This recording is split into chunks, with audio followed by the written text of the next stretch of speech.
दूसरों की बहन और बेटी। हमारे शहर में एक मारूफ बेकरी है। अक्सर नमाज असर के बाद वॉक करते हुए घर के लिए वापसी पर मैं वहाँ से बच्चों के लिए कुछ सामान लेकर जाता हूँ। आज जब सामान लेकर बेकरी से बाहर निकल रहा था तो मेरे पुराने दोस्त क्लास फेलो काजी राशिद महमूद मिल गए। वो भी बेकरी से कुछ ख़रीदने आए थे। मैंने सलाम दुआ की और पूछा, क्या लिया राशिद भाई? कहने लगे, कुछ नहीं रहमान भाई, वो चिकन पेट से और जलेबियाँ थी, बेगम और बच्चों के लिए। मैंने हंसते हुए कहा, क्यों, आज भाभी ने खाना नहीं पकाना क्या? कहने लगे, नहीं नहीं रहमान भाई, ये बात नहीं है। दरअसल आज स्कूल में दोपहर के वक्त कुछ भूख लगी थी तो साथी टीचर्स ने चिकन पेट्स और जलेबियाँ मंगवाई। मैंने वहाँ खाए थे तो सोचा बेचारी घर में जो बैठी है वो कहाँ खाएगी, इसके लिए भी ले लूँ, क्योंकि ये तो मुनासिब ना हुआ ना कि मैं ख़ुद तो स्कूल में जिस चीज़ का दिल चाहे वो खा लूँ और बीवी बच्चों से कहूँ कि वो जो घर में पके सिर्फ वही खाएं। मैं हैरत से इनका मुंह तकने लगा क्योंकि मैंने आज तक इस अंदाजे से सोचा ही नहीं था।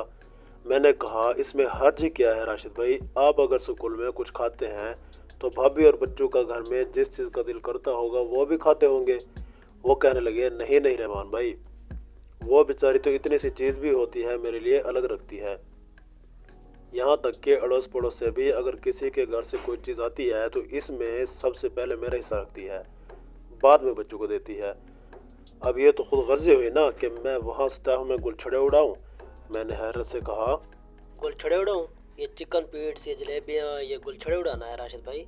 इतनी सी मामूली सी चीज़ें हैं। वो कहने लगे, नहीं कुछ भी हो रहमान भाई, मुझे तो डर लगता है कि आखिरत में कहीं मेरे इसी बात पर पकड़ ना हो कि किसी की बहन बेटी ब्याह के लाए थे, खुद दोस्तों से मज़े कर रहे थे और वो बेचारे घर में बैठे दाल खा रही थी।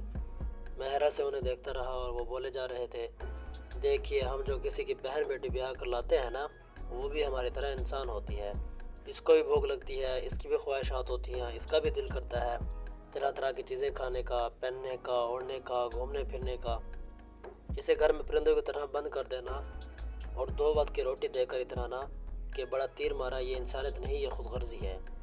और फिर हम जैसा दूसरों की बहन और बेटी के साथ करते हैं वही हमारी बहन और बेटी के साथ होता है। इनके आखिरी जुमले ने मुझे हिला के रख दिया। मैंने तो आज तक इस अंदाज से सोचा ही नहीं था। मैंने कहा, आफरीन है राशिद भाई, आपने मुझे सोचने का एक नया जाविया दे दिया। मैं वापस पलटा था। वो बोले, अब आप कहाँ जा रहे हैं?